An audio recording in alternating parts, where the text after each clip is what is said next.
بسم اللہ الرحمن الرحیم۔ السلام علیکم۔ حاشی ٹی وی میں خوش آمدید۔ نئے آنے والے دوستوں سے گزارش ہے کہ آپ ہمارے چینل کو سبسکرائب کر لیں اور بیل آئیکن کو بھی پریس کر دیں تاکہ نئی آنے والی تمام ویڈیوز کا نوٹیفیکیشن آپ کو وقت پر مل سکے۔ بہت بہت شکریہ۔ تو آئیے اب چلتے ہیں آج کی ویڈیو کی طرف۔ ابلیس، جس کو شیطان کہا جاتا ہے، یہ فرشتہ نہیں تھا بلکہ جن تھا جو آگ سے پیدا کیا گیا تھا، لیکن یہ فرشتوں کے ساتھ رہتا تھا اور اللہ تعالیٰ کے دربار میں بہت مقرب اور بڑے بڑے بلند درجات اور مراتب سے سرفراز تھا۔ حضرت سیدنا کعب الاحبار رضی اللہ عنہ کا بیان ہے کہ ابلیس 40,000 برس تک جنت کا خزانچی رہا اور 80,000 برس تک ملائکہ کا ساتھی رہا اور 20,000 برس تک ملائکہ کو واعظ سناتا رہا اور 30,000 برس تک مقربین کا سردار رہا اور 1,000 برس تک روحانیین کی سرداری کے منصب پر فائز رہا اور 14,000 برس تک عرش کا طواف کرتا رہا اور پہلے آسمان میں اس کا نام عابد، دوسرے آسمان میں زاہد، تیسرے آسمان میں عارف، چوتھے آسمان میں ولی، پانچویں آسمان میں تقی، چھٹے آسمان میں خازن اور ساتویں آسمان میں عزازیل تھا اور لوح محفوظ میں اس کا نام ابلیس لکھا ہوا تھا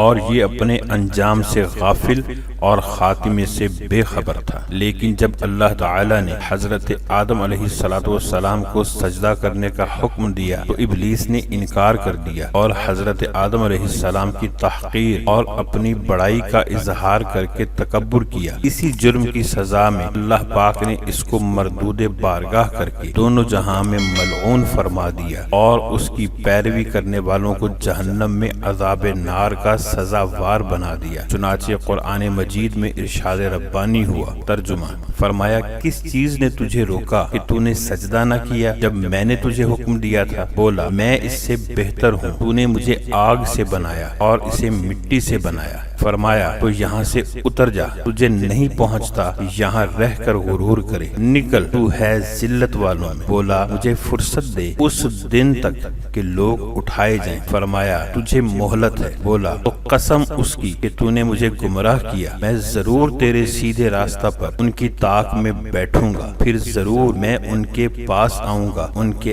آگے اور پیچھے اور دائیں، اور تو ان میں اکثر کو شکر گزار نہ پائے گا۔ فرمایا، یہاں سے نکل جا، رد کیا گیا، راندہ ہوا، ضرور جو ان میں سے تیرے کہے پر چلا میں تم سب سے جہنم بھر دوں گا۔ حاشی ٹی وی کے معزز ناظرین، قرآن مجید فرقان حمید کے اس عجیب واقعہ میں عبرتوں اور نصیحتوں کی بڑی بڑی درخشندہ اور تابندہ تجلیاں ہیں۔ اسی لیے اس واقعہ کو اللہ پاک نے مختلف الفاظ اور متعدد طرز بیان کے ساتھ قرآن مجید کے 7 مقامات میں بیان فرمایا ہے۔ شیطان کے اس واقعہ سے ہمیں یہ درس ہدایت ملتا ہے کہ کبھی بھی ہرگز اپنی عبادتوں اور نیکیوں پر گھمنڈ اور غرور نہیں کرنا چاہیے اور کسی گناہ گار کو اپنی مغفرت سے کبھی مایوس نہیں ہونا چاہیے، کیونکہ انجام کیا ہوگا اور خاتمہ کیسا ہوگا عام بندوں کو اس کی کوئی خبر نہیں، اور نجات اور فلاح کا دار و مدار در حقیقت خاتمہ بالخیر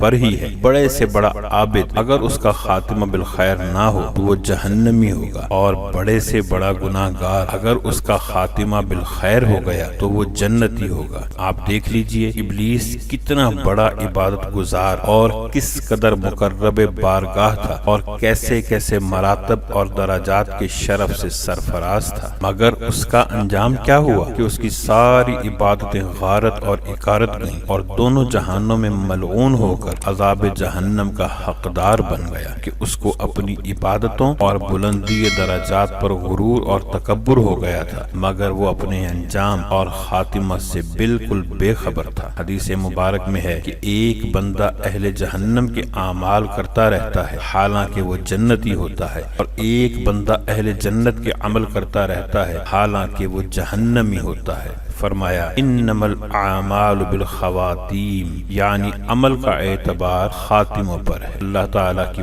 پاک بارگاہ میں ہم دعا کرتے ہیں آپ پاک پروردگار ہر مسلمان کو خاتمہ بالخیر کی سعادت نصیب فرمائے اور برے انجام اور برے خاتمہ سے محفوظ رکھے۔ اس سے یہ بھی معلوم ہوا کہ عالم ہو یا جاہل، متقی ہو یا گناہگار، ہر آدمی کو زندگی بھر شیطان کے وسوسوں سے ہوشیار اور اس کے فریبوں سے بچتے رہنا چاہیے، کیونکہ شیطان ملعون نے قسم کھا کر خدا کے حضور میں اعلان کر دیا ہے کہ میں آگے پیچھے اور دائیں بائیں سے وسوسے ڈال کر تیرے بندوں کو صراط مستقیم سے بہکاتا رہوں گا اور بہت سے بندوں کو خدا کا شکر گزار ہونے سے روک دوں گا۔ ہم اللہ تعالیٰ کی پاک بارگاہ میں دست سوال دراز کرتے ہیں کہ وہ شیطان مردود کے حیلوں سے، وسوسوں سے اور اس کی شرارتوں سے ہماری حفاظت فرمائے اور اپنی رحمتوں کے سائے میں رکھے، آمین۔ معزز ناظرین، امید ہے آج کی ویڈیو آپ کو پسند آئی ہوگی۔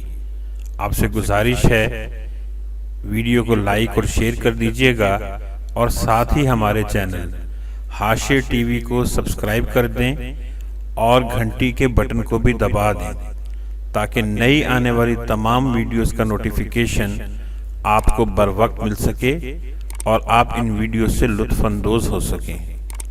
اللہ تعالیٰ سے دعا ہے اللہ تعالیٰ ہم سب کو آسانیاں عطا فرمائے اور آسانیاں تقسیم کرنے کا شرف بھی عطا فرمائے۔ اپنا بہت سا خیال رکھیے گا۔